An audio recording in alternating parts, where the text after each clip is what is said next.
How do you keep winning when you feel like giving up?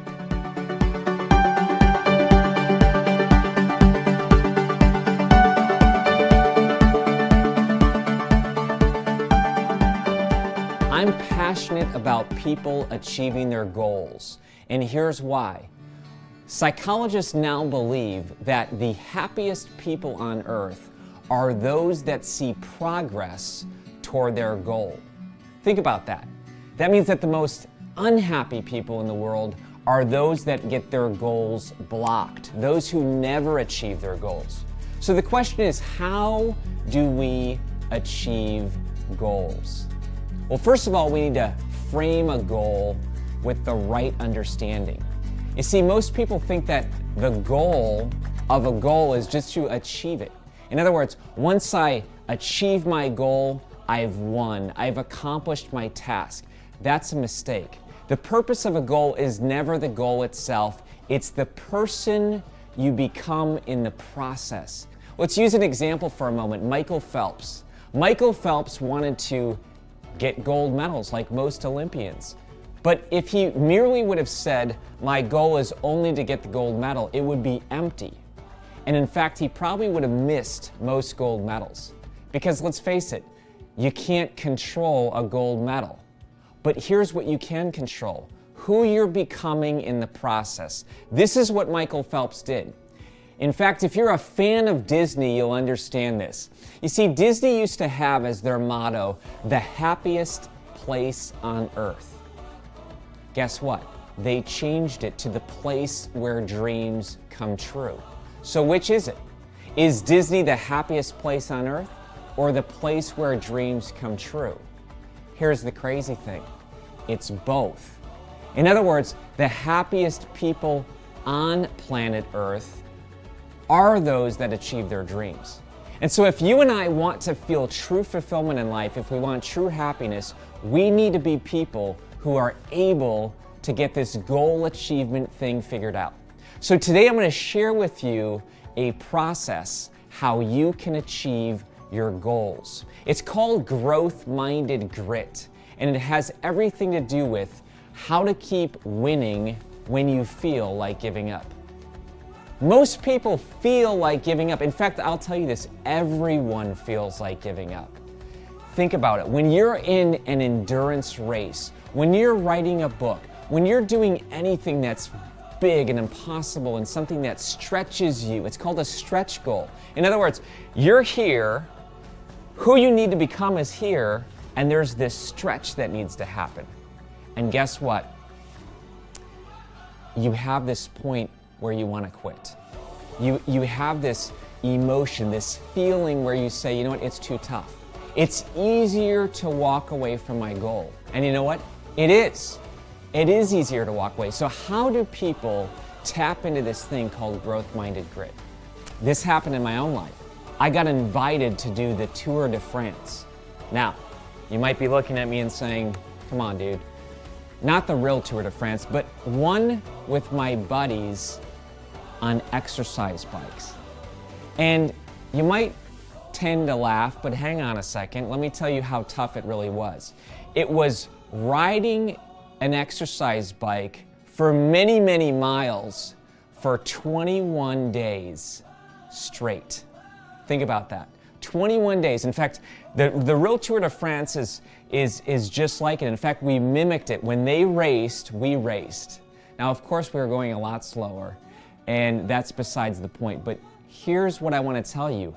I thought I understood the rules. In fact, the gentleman who set this thing up told us the rules. He said, you're going to race at this time every day. You have to compete your race by the end of the day. You have to achieve a certain power to weight ratio. He laid out all the rules. And you know what? The first race, I did horrible. I mean, I didn't make the top 10. I was dying. And the point is this, I felt like giving up. I finally kind of cracked the code in around race 2, 3, 4, 5, 6. I started to get in the top 10. Then I started to win, and then I actually won my first stage. But here's what Chet did. He changed the rules.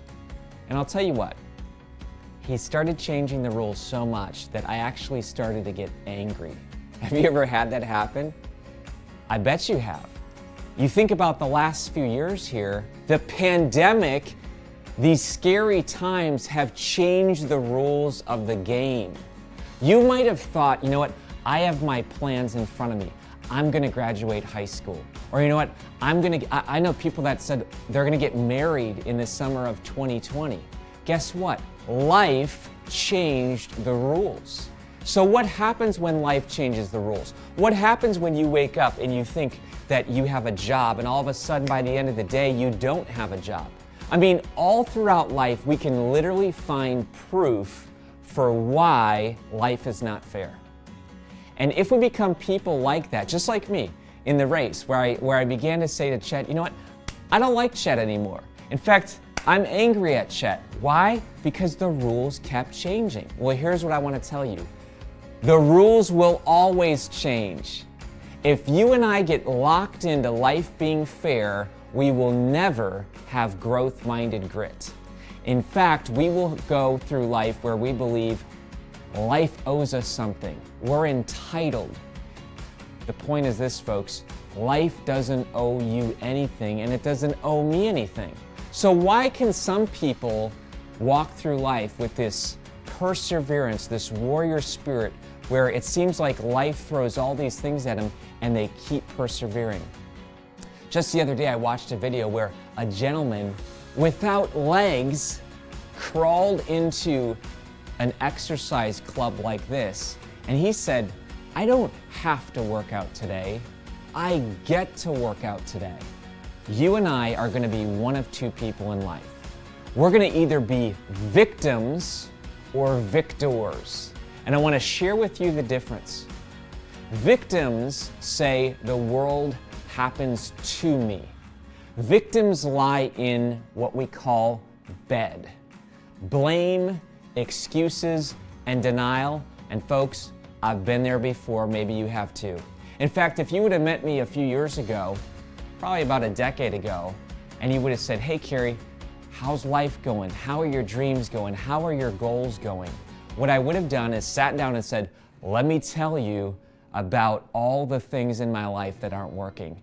My boss, the board of directors, the economy, politics. Like, we have these things in our mind that are these fake obstructions which we think are the things preventing us from our goal. What did I say in the beginning?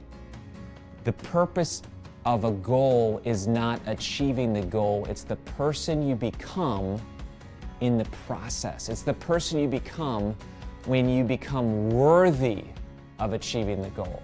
So yeah, back in the day, the world happened to me. Blame, excuses, and denial. But you can also be this person who says, I'm a victor. In other words, they say, I happen to the world. Think about that. I happen to the world.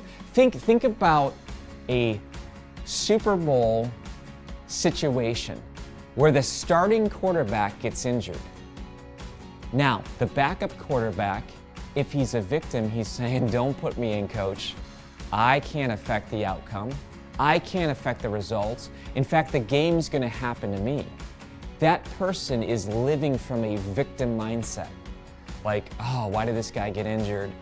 You know, blame, excuses, and denial. We're down 10 points, it's not my fault. Or that backup quarterback says, this is my moment. I'm a victor. I happen to the world. Put me in, coach. I can influence the outcome. And here's what victors do. Victors say, I'm going to put my oar in the water and move toward my goal. OAR. Ownership, accountability, and responsibility. You want to have growth-minded grit in life.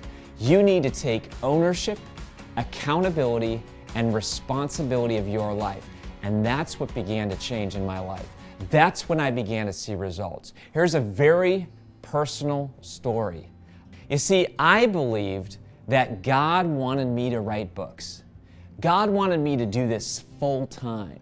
God wanted me to invest my passion and my dreams in the written word, and I was going to share this with the world. Guess what? It happened.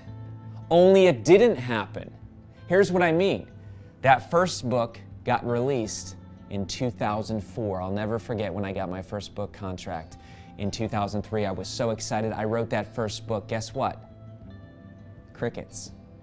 Not many people read it. Not many people said it changed their life. So I thought, you know what, maybe I heard God wrong, right? Maybe I got to do book number 2. I did book number 2. Crickets. Not much. And I began to think, you know, what is going on? Blame. It's my marketing team. Excuses. You know what? It's because I don't know the right people. Denial. Maybe it's not that bad. Here's the point, folks. I lived from a victim mindset. But it didn't just stop with book 2. I wrote book 3. I wrote book 4. I wrote book 5, and I heard crickets. I started to blame God. I started to say, God, it's your fault my books aren't doing good. You're the problem. And guess what? When I lived that way, it was easy. It was easy to be bitter. It was easy to be frustrated. It was easy to ignore the inside journey that needed to happen. It wasn't until I had the mindset change where I said, you know what? Maybe I need to look in the mirror. Maybe I need to take ownership, accountability, and responsibility for my career. I started to step up. I started to make things happen. I said, I'm going to happen to the world. You see, I think some of us give God too much credit. I know that sounds weird, but let me explain. Some of us give God too much credit by saying it's God's fault. Maybe it's your fault. Maybe it's my fault. Maybe God's waiting on you and me to step up in our lives. So to come full circle with that bike story, let me tell you how it all ended. Guess what? Around day 17, my knee started to hurt after that many days in a row. And I said, you know what? I'm just gonna write everybody and say, I quit. I quit, I'm done with the race, knee injury, it's all over, no worries. Why? Because that's what victims do. Blame, excuses, and denial. But here's what I did instead. I said, I'm gonna get on the bike and I'm just gonna give it one more race. One more race, and I'm not gonna try to win, but I'm just gonna give it one more shot. And again, I wanted to blame Chat for changing the rules again. But I said, I'm gonna take ownership. I'm gonna take accountability. I'm gonna take responsibility. I'm gonna have some growth-minded grit. I got on that bike, and guess what? The guy who was in first place, I became in second, by the way. He started to fall back. He started to fall back in that race. And I said, what's going on? And it's almost like this switch began to happen during that race, and I had a little bit of belief. Just like I'm asking you today, to have a little bit of belief, to say, you know what, maybe I can make something change today. Maybe I can show up filled up. Maybe I can take ownership, accountability, and responsibility for my goal. Maybe it's not about achieving the external goal. Maybe it's about the person I'm becoming in the process. And you know what happened? I started to believe. And I started to say, I can do this. And you know what? The knee, I can get through it. Well, guess what? That race, I won, and then the next race, I won, and the next race, and finally, the Tour de France. I know it's silly, I know it's a little example, it's not the real thing, but the point is this. I didn't need to win externally because I had won internally. That's where your confidence comes. That's where your growth-minded grit comes. It's not about what the world says, it's about what you believe. And I started to believe, and I said, I can do this thing, and guess what? I won the race, but it was much bigger than that. No longer did I care about some stupid race. I developed the mindset. I had developed that growth-minded grit. Here's my words for you today. How do you keep winning when you feel like quitting? Stop being a victim. Stop lying in bed, blame, excuses, and denial. Start being a victor. Start taking ownership, accountability, and responsibility for your life. You can do this. We believe in you.